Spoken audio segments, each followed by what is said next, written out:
속이는 것과 거짓말, 여호와께서 말씀하셨다고 하는 자들이 허탄한 것과 거짓된 점괘를 보며 사람으로 그 말이 굳게 이루기를 바라게 하거니와 여호와가 보낸 자가 아니라.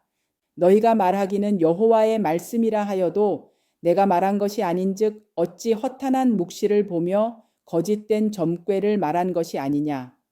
그러므로 나 주 여호와가 또 말하노라. 너희가 허탄한 것을 말하며 거짓된 것을 보았은즉 내가 너희를 치리라. 나 주 여호와의 말이니라.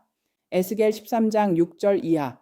여호와께서 말씀하셨다고 하면서 얘기하는 자들의 하는 소리가 거의 대부분 허탄한 겁니다. 성경에서의 허탄은 진리가 타당성 없이 거짓되고 미덥지 않음을 뜻합니다. 오늘날 교회들이 이러한 허탄한 거짓점으로 자기들의 생각을 말하면서 마치 하나님의 계시를 받은 양 이렇게 말하는 거짓 목자들이 하나님의 말씀이라고 속여 말하는 오늘날 목사들의 모습을 에스겔 선지자가 빗대어 밝힌 겁니다. 그렇기 때문에 그들은 내가 보낸 자들이 아니라고 하나님께서 분명하게 에스겔을 통해 밝히셨습니다. 마찬가지로 신약에서 이와 똑같이 마태복음 24장 4절 이하 너희가 사람의 미혹을 받지 않도록 주의하라. 많은 사람들이 내 이름으로 와서 이르되 나는 그리스도라 하여 많은 사람을 미혹해 하리라. 이같이 똑같이 말씀하셨습니다. 제가 가끔씩 즐겨하던 농담이 있습니다. 나는 남을 속이면 속였지 거짓말은 안 해요. 모르긴 몰라도 대부분의 사람들이 남을 속이는 것과 거짓말이 같다고 생각하기 때문에 내가 이러한 농담을 하면 그저 재밌게 받아들입니다. 물론 나 자신도 그 얘기를 농담 삼아 한 얘기입니다만 그렇다면 남을 속이는 것과 거짓말은 무엇이 다른가? 엄밀히 따지면 남을 속이는 것과 거짓말은 분명하게 다릅니다. 남을 속이는 것은 자기의 이득을 챙기기 위해 의도적으로 하는 음흉한 계획이고 거짓말은 자기의 부족한 부분을 감추고 싶어 포장하거나 혹은 상대를 배려하는 마음으로 하는 하얀 거짓말입니다. 간혹 의사가 위암 말기에 시한부한테 마음을 편안하게 해주기 위해 치료 잘 받으면 괜찮다고 말하는 것과 또는 남성이 여성한테 호감을 사기 위해 보기보다 나이가 젊어 보인다거나 예뻐 보인다고 말하는 것들입니다. 또는 자기가 싫어하는 대상을 향해 남한테 그 상대의 약점을 과장해서 얘기할 때 그러한 거짓말 속에는 어떤 이익을 위해 하는 말이 아닙니다. 따라서 거짓말과 남을 속이는 것은 이와 같이 확연하게 다릅니다. 오늘날 목사들이 교회의 이득을 챙기기 위해 성경 구절을 교묘하게 인용해 11조나 헌금을 거둬들이는 행위나 하나님의 종인 목사를 잘 섬겨야 하나님께서 복을 내려주신다는 얘기나 혹은 목사가 기도하면 어려운 당면한 문제들이 해결된다거나 또는 암흑의 안수 집사가 안수 기도를 했더니 그 집 아들이 취직되었다는 그야말로 성경에 있지도 않은 말로 교인들을 미혹시키는 것이 바로 속이는 행위입니다. 오늘날 목사가 사람들을 교회에 모이게 하기 위해 자기가 신유의 은사를 받아 아픈 곳에 손을 대면 암이 치유되고 예언의 은사를 받아 망했던 사업도 언제 다시 또 흥하게 되고 성령의 은사를 받아 자기가 축복 기도하면 아파트 평수가 늘어나고 이러한 갖가지 복을 빙자하여 교인들을 미혹시키고 있습니다. 오늘날 목사들이 성경에 없는 말로 설교하는 그 자체가 바로 하나님을 속이는 영적 사기 행각에 해당합니다. 이게 바로 종교로 사기치는 한국 교회 목사들의 현주소입니다. 그리고 교회 재정을 쌓기 위해 성경 말씀을 교묘하게 인용하여 하나님을 속이는 영적 행위가 바로 사단의 계략임을 알아차려야 합니다. 요즘 교회들이 11조의 참 뜻을 몰라 말라기 3장 8절 이하 사람이 어찌 하나님의 것을 도적질하겠느냐 그러나 너희는 나의 것을 도적질하고도 말하기를 우리가 어떻게 주의 것을 도적질하였나이까 하도다. 이는 곧 11조와 헌물이라. 너희 곧 온 나라가 나의 것을 도적질하였으므로 너희가 저주를 받았느니라. 만군의 여호와가 이르노라.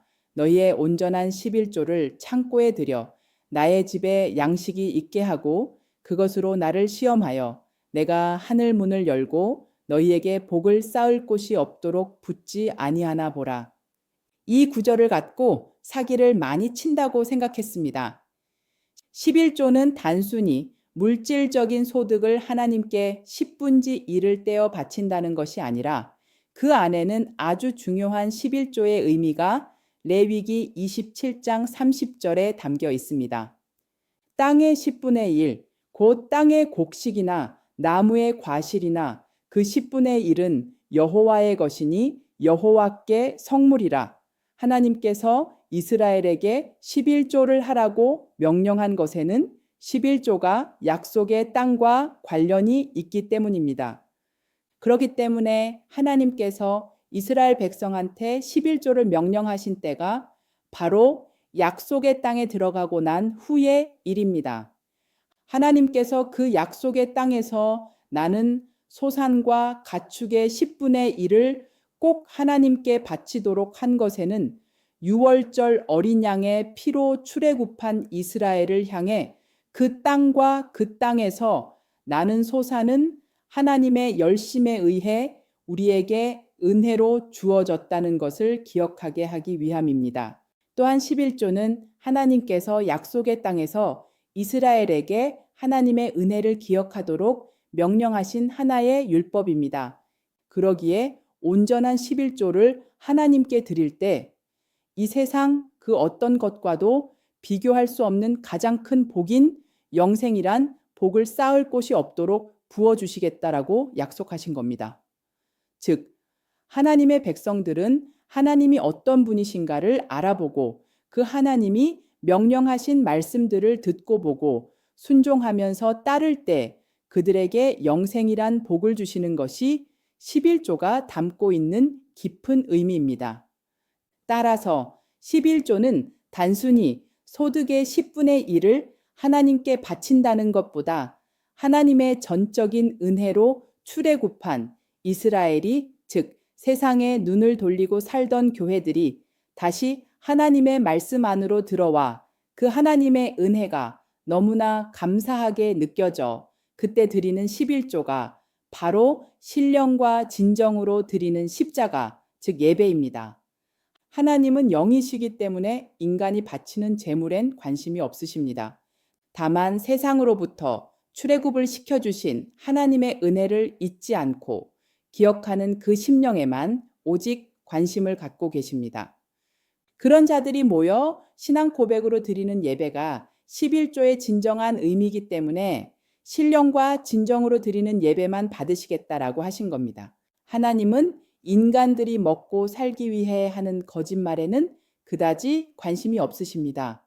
물론 성령이 심령 안에 거한 자들은 세상적인 거짓말이라 하더라도 하지 않습니다만 어쨌든 그러한 거짓말을 하지 않고 사는 것과 구원과는 별개라는 뜻입니다. 하나님은 교회들이 세상과 간음하는 그 자체를 가장 저주하시고 그들만을 심판하십니다. 또한 성경에서 말하는 간음은 남녀가 서로 눈이 맞아 배우자 몰래 통정하는 것을 간음이라 말하지 않습니다. 성경에서의 간음은 그리스도의 말씀에 세상 교리를 섞어 전하는 목사가 음녀고 그들이 바로 간음한 자라고 하는 겁니다. 나 역시 목사지만 간혹 성경 말씀을 갖고 곡해하여 다르게 해석하는 경우가 있었습니다. 그러기 때문에 하나님을 만나지 않았을 때 농담처럼 하던 남을 속이면 속였지 거짓말하지 않는다는 우스갯소리로 하던 말들이 막상 하나님을 만나고 나자 그 또한 아주 틀린 말은 아니라는 생각이 들었습니다. 나라는 사람이 성경의 진위를 완전하게 깨닫지 못했을 때 전하는 그 말씀 속에는 나의 이득을 위한 계산이 없습니다. 그러나 내가 교회로 사람들을 끌어모으기 위해 내가 알고 있는 역학 지식에다 하나님의 말씀을 혼합하여 마치 성령의 은사를 받은 목사처럼 흉내를 내어 교회로 유인했다면 그것이 바로 하나님을 속이는 것이 됩니다. 그동안 나 역시도 세상적으로 먹고 살기 위해 수없이 많은 거짓말을 해왔습니다만 하나님께서 이사야 43장 25절에 나 곧 나는 나를 위하여 네 허물을 도말하는 자니 네 죄를 기억지 아니하리라. 이와 같이 분명하게 말씀하셨습니다. 그러나 하나님을 향해 속이는 모든 허탄한 거짓 행위와 거짓점은 에스겔 선지자한테 예언하신 것처럼 가차 없이 심판과 저주를 내리신다고 천명하셨습니다. 여기서 우리가 주목할 것은 하나님께서 우리의 죄를 기억하지 않으시는 이유 속에는 하나님께서 바로 당신을 위해서라 했습니다. 그러기에 인간을 창조한 목적 또한 하나님의 영광을 위해서입니다. 이미 창세전에 선택된 하나님의 백성들을 마지막 때에 그들을 하나도 잃지 않고 전부 하나님 나라로 오게 하기 위해서 인간을 창조하신 겁니다. 따라서 이사야 선지자를 통해 내가 너를 지명하여 불렀나니 너는 내 것이라 이렇게 말씀하신 겁니다. 야곱아 너를 창조하신 여호와께서 이제 말씀하시느니라. 이스라엘아 너를 조성하신 자가 이제 말씀하시느니라. 너는 두려워 말라. 내가 너를 구속하였고 내가 너를 지명하여 불렀나니 너는 내 것이라. 이사야 43장 1절. 우리는 하나님께 택함 받은 자가 되어야 합니다. 하나님께서 천지를 창조하시고 에덴 중앙에 선악과를 만들어 왜 사단인 뱀으로 하여금 그 열매를 따먹게 했겠습니까? 거기에는 순종하는 자와 불순종하는 자를 구별짓기 위해서입니다. 그러기에 창세기부터 계시록까지의 성경 전체는 심판과 구원에 관한 내용뿐입니다. 나와 함께 아니하는 자는 나를 반대하는 자요 나와 함께 모으지 아니한 자는 해치는 자니라. 그러므로 내가 너희에게 이르노니 사람의 모든 죄와 회방은 사하심을 얻되 누구든지 말로 성령을 거역하면 이 세상과 오는 세상에도 사하심을 얻지 못하리라. 마태복음 12장 30절 이하. 그러므로 성경 말씀 안에서 우리가 날마다 하나님과 동행할 수 있어야 합니다. 예수께서 나라고 하셨는데 여기서의 나가 바로 말씀입니다. 그리스도와 함께하는 것이 말씀과 함께 동행하는 겁니다. 성경에서 사람의 모든 죄는 사하심을 받되 성령 즉 말씀을 회방하면 사하심을 받지 못한다고 했습니다. 말씀으로 오신 분이 예수 그리스도이기 때문에 성경 말씀 그대로 전하지 않으면 그 자체가 바로 성령 회방 죄에 해당합니다. 그러면 심판입니다. 그러므로 교회들은 성경 말씀 안에서 날마다 하나님과 동행할 수 있어야 합니다.